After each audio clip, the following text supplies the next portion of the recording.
Herkese merhabalar. Geçtiğimiz hafta yaşadığımız ve bizi oldukça derinden etkileyen olay maalesef o kadar büyüktü ki yaralarını sarmaya hala devam ediyoruz. Başta deprem bölgesindekiler olmak üzere hepimize tekrar büyük geçmiş olsun. Bu amaçla geçen hafta cep telefonlarımızla önceden yapılması gereken ayarlar ve mutlaka yüklenmesi gereken uygulamalar hakkında bir içerik paylaşmıştım. Bu haftada benzer bir içerikle özellikle geceleri belki de yanı başımızdan hiç ayırmamamız gereken deprem çantasının veya daha genel adı ile acil durum çantasının nasıl hazırlanabileceğini paylaşıyorum. Çanta içeriğini başta AFAD'ın güncel listesi olmak üzere bir sürü kaynağı inceleyerek oluşturdum. Dışarıda da satılan hazır çantalar var tabii ki ama içerisine eklenmesi gereken çoğu malzeme zaten evde de olduğundan hem ekstradan para vermek istemedim hem de her bir malzemenin iyisini seçerek kendim eklemeyi tercih ettim. Bu arada ben önceden araca benzer bir içerik hazırlayıp koymuştum ama video için hazırlık yaparken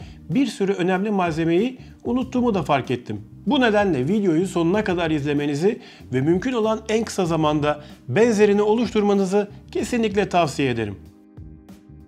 6 kategoriye ayırdığım malzemelerin incelemesine gıda ile başlarsak, bir kere yüksek kalorili, vitaminli ve karbonhidrat içerirken su kaybını önleyen dayanıklı ve çabuk bozulmayan gıdaları tercih etmelisiniz. Bunun içerisine örnek olarak konserve gıdalar, kuru meyveler veya tahin pekmez gibi alternatifleri dahil edebiliriz. Bir de tabii ki her bir aile üyesini de düşünerek yeterli miktarda su ve meyve suları da ekleyebilirsiniz. Ben yukarıdaki tanıma uyan lifli hazır gıdalar, enerji barları, özellikle çocuklar için protein tozları, kuru meyve ve sıvılardan oluşan bir karışım oluşturdum. Sizler de zevkinize göre benzerlerini marketlerden ucuza temin edebilirsiniz. İkinci sırada giyecek veya bizleri sıcak tutacak malzemelerle devam edersek, bir kere iç çamaşırı, çorap ve iklime uygun yedek giysiler en öncelikli olanlar. Öncelikle iklime uygun giysileri ilkbahar aylarında yazlık, sonbaharda ise kışlık olarak revize etmeniz gerekiyor.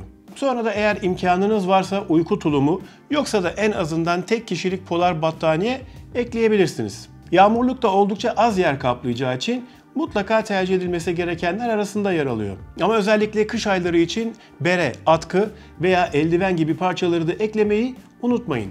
Ek olarak iş eldivenleri de hem sizin hem de başkalarının önemli anlarda hayatınızı kurtarabilir. Üçüncü sırada sağlık malzemeleriyle devam edersek, bütün eczanelerden rahatlıkla temin edebileceğiniz bir ilk yardım çantası olmazsa olmaz olarak öne çıkıyor. İçerisinde büyük sargı bezi, hidrofil ve steril gaz kompresi, üçgen sargı bezi, antiseptik çözelti olarak batikonol, bandaj, turnike, tıbbi eldiven, alüminyum, yanık örtüsü veya yara bandı gibi malzemeler mutlaka olmalı. Ancak burada dikkat etmeniz gereken en önemli nokta birkaç malzemenin son kullanım tarihine sahip olması. Dolayısıyla süresi geçen malzemeleri teker teker değiştirmenize de fayda var. Sonra her gün kullanmanız gereken ilaçlardan da mutlaka en az 1-2 ay idare edebileceğiniz miktarda eklerseniz de iyi olur. Günlük vitamin veya gıda takviyeleri gibi bitkisel çözümlerde dahil edebilirsiniz. Dördüncü sırada hijyen malzemeleriyle devam edersek sabun, kolonya gibi dezenfektanlar,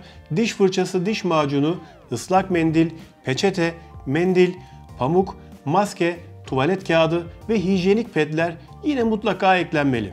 5. sırada olmasına rağmen önemli malzemelerden acil durum gereçleri olarak da çakı, düdük, küçük makas, çöp poşeti, çengelli iğneler, maket bıçağı, kağıt kalem, en basitinden bir pilli radyo, el feneri ve uzun ömürlü yedek pillerden de çantaya dahil edebilirsiniz. Ama asıl powerbank ve kullandığımız cihazlarla uyumlu şarj kabloları da kesinlikle olmazsa olmazlar arasında yer alıyor. Son olarak kimlik, ehliyet, tapu, sigorta, ruhsat belgeleri, pasaport, diploma, çalışma belgeleri ve zorunlu deprem poliçeleri olmak üzere önemli belgeleri veya kopyalarını da eklerseniz son derece iyi olur. Bir de evlerinde patili dostlarımızdan sahip olanlar sağlık karnesi veya diğer önemli belgeleri de dahil etmeyi unutmamalılar. Ben hemen kapı girişinde taşıma çantası içerisinde tüm belgeleriyle hazır halde bulunduruyorum. Son olarak eski belgeler, fotoğraf veya videolar gibi medya dosyalarımın bir yedeğini de küçük bir hard disk içerisinde kopyalayıp çanta içerisine ne olur ne olmaz diye